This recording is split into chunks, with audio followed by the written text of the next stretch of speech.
It's your Locked On Flyers podcast for Monday, June 27th, your daily dose of Flyers news, analysis, and high quality content that's got some good news and some bad news today.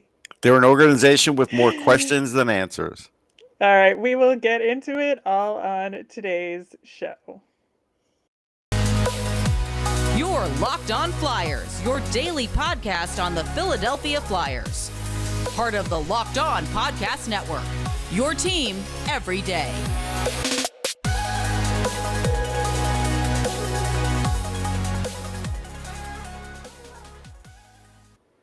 Hello, once again. I am Rachel Donner. You can find me on Twitter at rmiriam. I'm here with the brilliant Russ Cohen, who's on Twitter at Sportsology.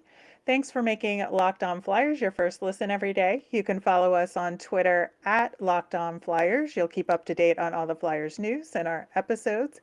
You can also email the show at lockedonflyers@gmail.com. Today's episode is brought to you by BetOnline. BetOnline has you covered all season long with more props, odds, and lines than ever before. BetOnline, where the game starts. On today's show, we are going to talk about the good news, Felix Sandstrom related, and the bad news, Joel Farabee related. We will get into the Hockey Hall of Fame announcement that will be happening today. And it's Monday, so we will have our Nemesis of the week, as always. And it's starting to get into the off season, so it's a good Nemesis for today. All right, Russ. So I was going to ask you if you wanted the good news first or the bad news first, I but always take the good news first. all right. So let's start off with Felix Sandstrom. He signed to a 2-year deal. The first year is a two-way contract, and the second year is a one-way. But the cap hit is only $775,000. I think that is a really good deal for the Flyers to have made. We talked about our backup goalie situation a little over a week ago. You can check that in our feeds. It was the Friday show a week ago, Friday. And we did suggest that we wanted them to re sign Sandstrom. hmm Yeah, we wanted him to because he should have a legit shot at being the backup. He may not, but he should. And if nothing else, he'll be that third, which we've now learned over the last few years that you kind of need.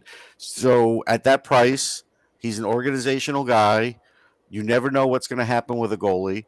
Just because he is what he is today and he looks good as a backup, you never know in a couple of years. So I like the progression and I like the signing. Yeah, same. I think the progression has been good. And, while, the Flyers were not that good overall, obviously, this past season, we know that. But he did get, a number of games in. I think it was 5 games toward the end of the season at the Flyers level because of Carter Hart's injury. And so we did get a chance to see him in a few games at the NHL level where he did okay considering what was in front of him. I got to be honest. And so I think he does have a shot. Obviously, we have Ivan Fedotov in the system under hmm contract as well. And so I think it'll be, unless they sign somebody else, which we did previously mention would be a possibility. But, Fedotov is under a pretty inexpensive contract. And now Sandstrom is under $1 million as well. And I think given the Flyers cap situation, having these two battle for the backup position and having the other one be the lead in Lehigh Valley makes sense. Yeah, it makes sense to me. That's exactly the way I would go with it, honestly. And this way you can save to the cap. Yeah, I would assume that that's what they would do, but I have also learned my lesson when it comes to Chuck Fletcher. So, you know what they say about assuming things, right? Yes. All right. Now, the less good news, I would say, is Joel Farabee. They announced that he underwent disc surgery on Friday and are suggesting a 3 to 4 month recovery for that, which I would say is questionable, but possible. I mean, that is the under the rosiest of circumstances, considering like Jack Eichel was the last guy that had it and the first guy to have it, and they rushed him back for the playoffs. That was obvious, and they didn't have him go in the AHL or anything. Like, they have to do this right. They didn't do it right with Jack Eichel. Even if Farabee says, I don't want to go to the minors, you go to the minors and you play 2, 3, 4 games down there before you even think about coming up. Yeah, why not take advantage of conditioning assignments that are part of the CBA? That's Yep. just something that the Flyers have not done, and we've talked about that, Oh, ad yeah. nauseum on this show, that the Flyers don't use conditioning stints appropriately. And so I think that would behoove them in whatever part of the process is, for him to recover from this surgery. I think it's important to note that, at least from the news that was out there, that it seems like this was something that came out of off-season training, that it Hmm. wasn't something that came up in this end of season physical. Well, all right. But the only thing I will say to that, that's fine. But we saw him get hurt multiple times during the regular season. So, again, it could be like that. Yeah, you passed the physical at the end of the year, but you still had this issue that, again, how much are they checking when they check your end of the year physical? Let's be real. Yeah, it could be something that was exacerbated from Yes. something that was in the season. We obviously won't know, like, No. and maybe even the doctors don't know. But Right, right. I think that it's something we will have to keep an eye on, and that sort of brings us to the general topic, I think, of Flyers injuries with all of that, and coming into next season, where that's another guy to add to the pile that isn't going to be there at the very beginning of the season, and is going to be again added to this list of guys who will be coming back from injuries or surgeries in the off season, that it'll be risky for the Flyers without kind of adding to the list of healthy players at the same time, right? Well, I mean, you're talking about now three of your best 5 or 6 players coming back off of off-season surgery or something, because I don't know what Ryan Ellis has had done, um, Right. and you know that's risky. I mean, Couturier too. I mean, we're assuming he'll be okay, but he might take a Mm-hmm. little while to round into shape too. Um, this is not a great way to start off the off-season, and again, we have no Ryan Ellis news, so we don't know where that injury is at. And you just hope nobody else is getting hurt. And then I'm just going to throw this on the pile just of uncertainty. I thought the 25th was the date we find out about Morgan Frost. We've heard nothing about that contract, too, and where he stands on this team. Yeah, I don't know either. So that is another very good question to add to We, this we got, like I pile. said, we got a lot of questions. We do, but going back to the injury situation, Yeah. yeah, I think that even if Chuck Fletcher is able to make some moves to bolster this roster, I think that the options we have to trade are the healthy ones, ostensibly, right? And you often don't know what you're getting in return on that front completely. But sometimes you don't know exactly. And so I don't know. It makes me very, very nervous going into next season about this attempt to take any significant step forward rather than at least just maintaining a status quo at this point. Right. Like if this were a rebuilding year, we wouldn't even be talking about this. We'd be like, fine, Right. we'll be in the Connor Bedard sweepstakes. That makes sense for this team. But we're not talking about that. So No. now it's kind of like I don't think they should make a hockey trade. If you want to go out in free agency because you have some extra cash at the beginning of the year and you've maybe bought out JVR, that's fine. At least you're adding a body to where you might be missing some bodies at the beginning, and certainly some of the guys from Lehigh are going to have to fill these gaps. That's fine. But making the hockey trade now that's going to be talked about is risky. Yeah, I think so too, honestly. And I wouldn't have said that even a week ago, but Yeah. adding Joel Farabee to a list of injured players, with, question marks attached to them at the beginning of this season, I think just it changes things enough that a hockey trade is definitely a bigger risk. Yeah. All right, we are going to switch topics completely coming up next. The Hockey Hall of Fame class announcement is coming up today, so we thought we'd talk about some of the options who we think will and will not get bids this year. But first, we're going to hear about our friends at Bet Online. BetOnline is your number one source for all your betting needs and sports info. Find all the latest sports developments, league review, and news, including this year's NHL Stanley Cup Final and Major League Baseball. BetOnline is your continued source for all your sports wagering information from live betting to playoffs, esports, and more. And betonline.net remains the best spot for all your sports scores, podcasts, and news this season. BetOnline is the fastest and easiest way to check in on all your favorite sports and events, including MMA, boxing, and golf. Head to the website today or use your mobile device to learn more about the trends and action. Bet online, where the game starts.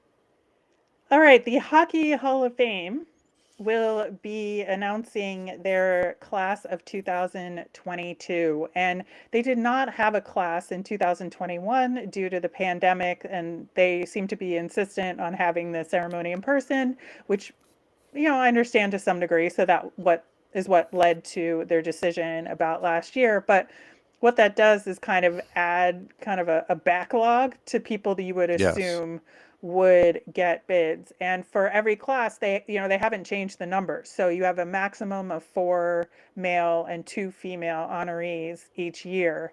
And so the new options for this class, so people who are first time eligible, we're adding to kind of the pile up, so to speak, in Mm-hmm. the Hall of Fame classes by the fact that we have Henrik and Daniel Sedin as newly eligible, and they're kind of a package deal. Yeah, you have to put them in together.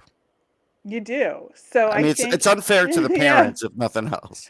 sure, the families and all of that. And nobody's saying they shouldn't go in together, and nobody's Right. saying they shouldn't go in, period. I mean, it's kind of to They're a me, done and deal. they, Yeah. yeah, it's a foregone conclusion to me, and they 100% deserve it. But in terms of, spreading the wealth, so to speak, I think it causes a bit of a logjam for everybody else.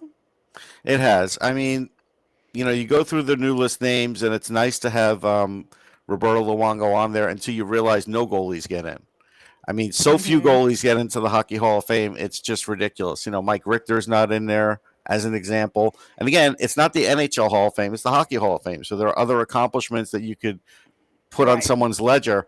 Uh, Cujo, a lot of people want Cujo in. He's not in. So it's like, is Roberto Luongo really getting in on the first shot? As likable as he is, he shouldn't. So I I don't think don't, so. yeah, I don't see a path for a goalie here because unless all of a sudden they start changing their tune on goalies. Yeah, and every so often they're like, "Oh, maybe it's time for a goalie," and then they let one in. Right. But it is true. How often is that? I don't know if this year is the year, especially again with the logjam. I do want to talk about Henrik Zetterberg Hmm. because he's such an obvious name, but it also feels to me in some ways that he's a guy that they might make wait. Yeah, Zetterberg's an interesting one because honestly, you think of him as a two-way guy. You don't think of him as an overwhelmingly great offensive player, and he was a really good offensive player. But he was always Hmm. like third on his team, fourth on his team. He was on these super teams. Terrific player internationally. I think I'd make him wait too. Yeah, and you talked about how this is the Hockey Hall of Fame, so there's other accomplishments that are Yeah. taken into consideration, not just NHL stats. So you talk about World Cup titles, you talk about Olympic gold medals or other medals, you talk about World Championships, you talk about trophies.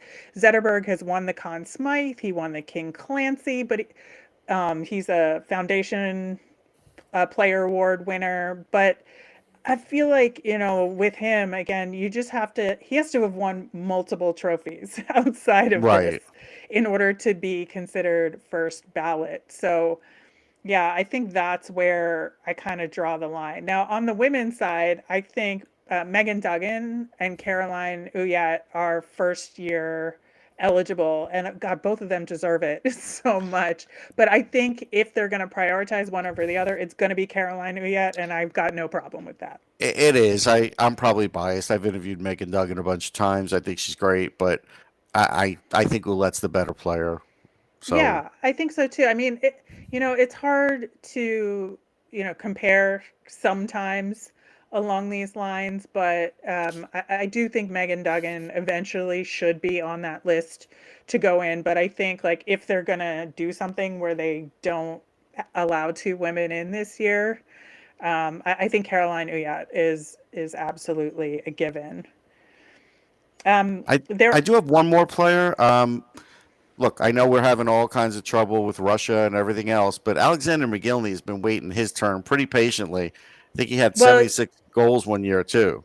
yeah, so but he's not first year eligible. He's He's not been first year. I eligible. thought we were past first year. Okay, sorry. That's true. I jumped the gun Yes. on that. My bad. No, it's all good. I just want to make sure it's clear that he has been He's waiting. not first year. He's been And waiting. yeah. Yeah, so let's talk about the people who have been waiting a little while.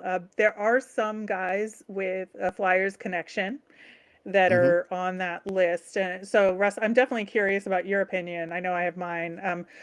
I do think Rod Brindamore is a Hall of Fame guy, but again, with the logjam, I'm still not sure that this is his year. I don't think it's his year. I think he could be considered at some point because you can bring his coaching into it as well. Yeah, if Um, he gets some sort of other yeah, award that gets him in and he's not on like the player inductee list, I think that may make more sense but his eventually. offense isn't overwhelming enough that he would get in yet. Yeah. Yeah, I think so as well. Other Flyers connection on the maybe not likely, but definitely under consideration are John LeClaire and Jeremy Roenick. I mean, Leclerc, I would put in. I think he had that period of time that was pretty dominant with Lindros, and again, internationally, great with the U.S. team. I don't see why. Rodick has talked his way out of it with his I think problems. so. And he's going to have to wait now. He probably could have gotten in with his numbers, and now it's going to be like, yeah, we're going to probably make you wait like a decade, and then we'll think about it. Unfortunately, I think that's where he's at.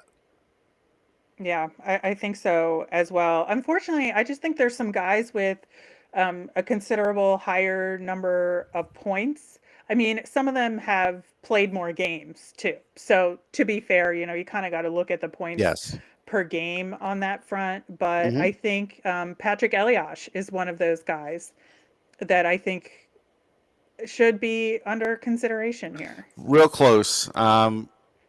I could see where others are getting in before Eliash, but he does feel like a Hall of Famer, so I feel like he'll have his day, just Hmm. not yet.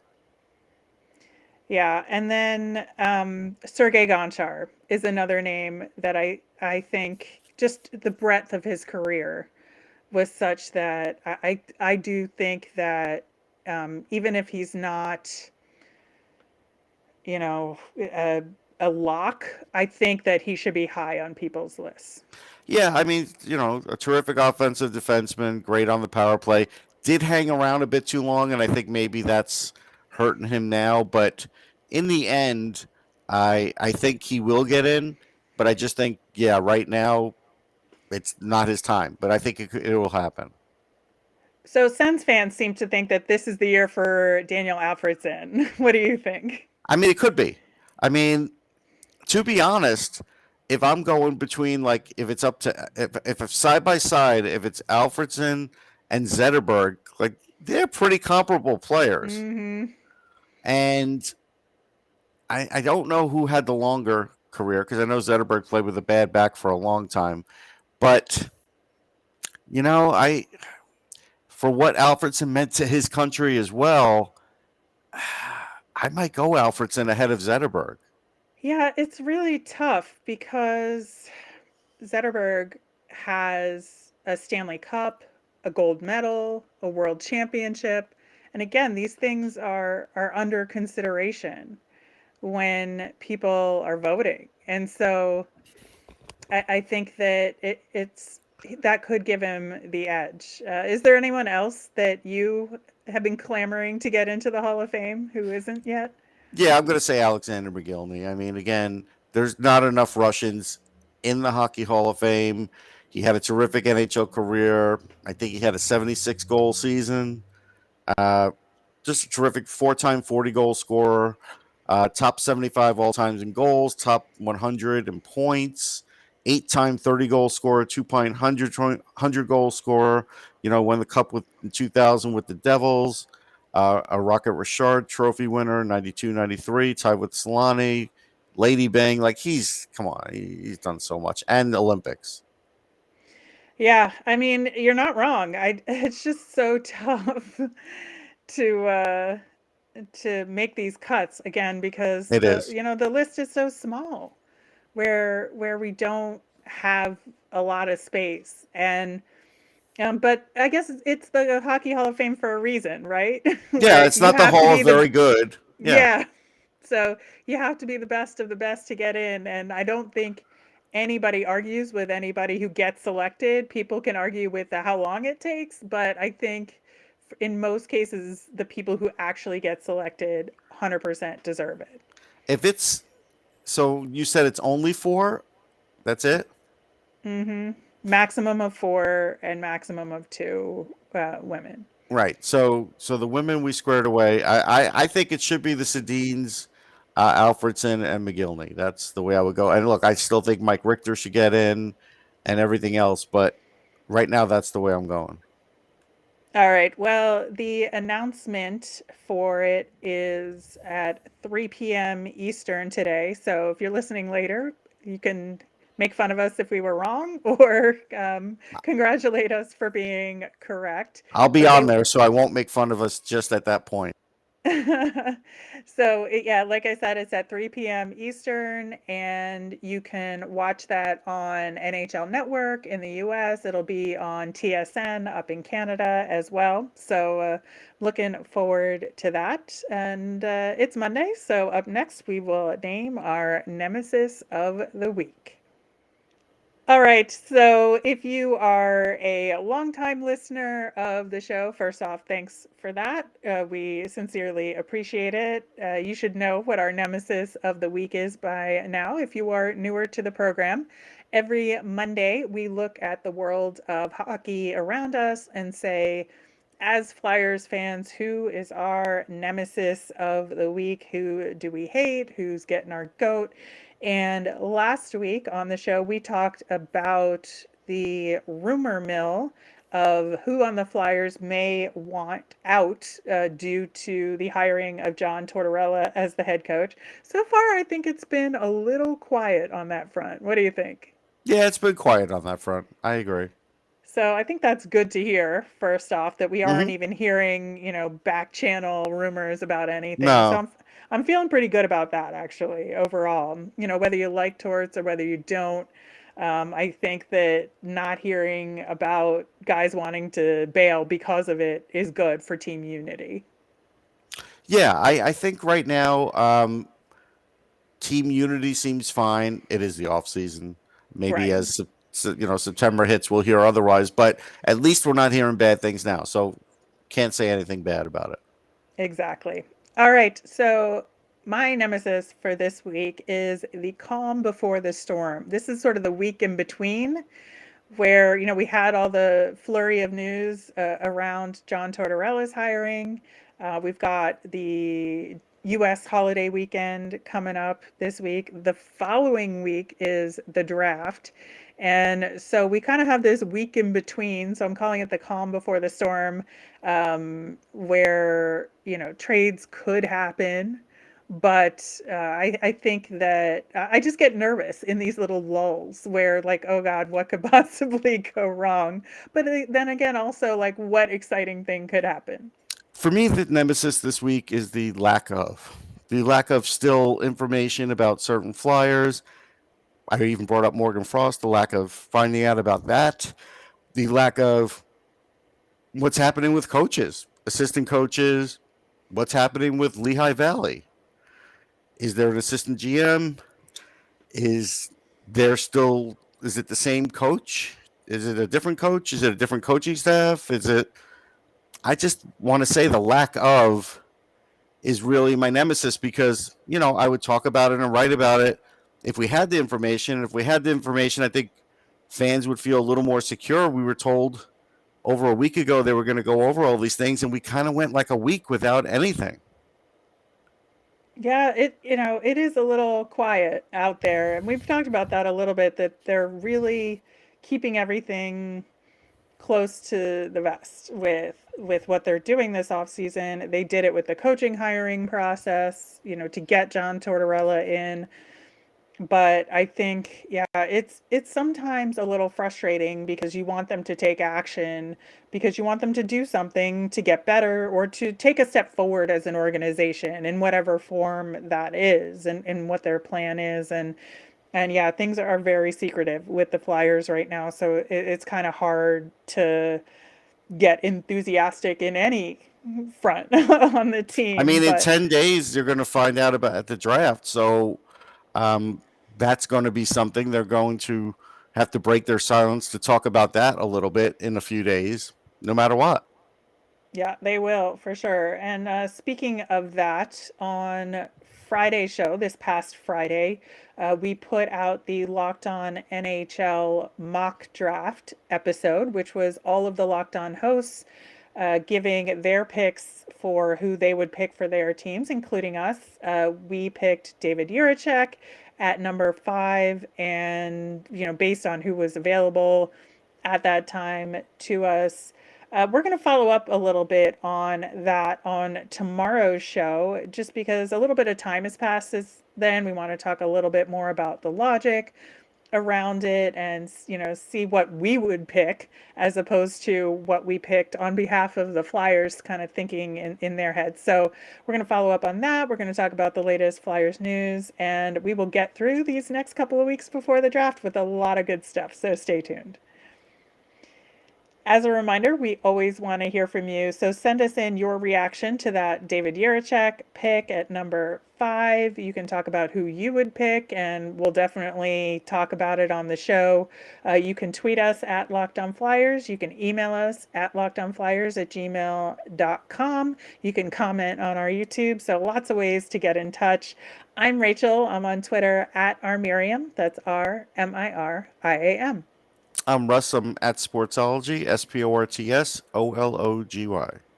You made us your first listen today. Now make your next listen Locked On NHL. Locked On NHL covers the playoffs like no other. You can hear the latest news and opinions from local experts every Monday through Friday. It's free and available wherever you get your podcasts.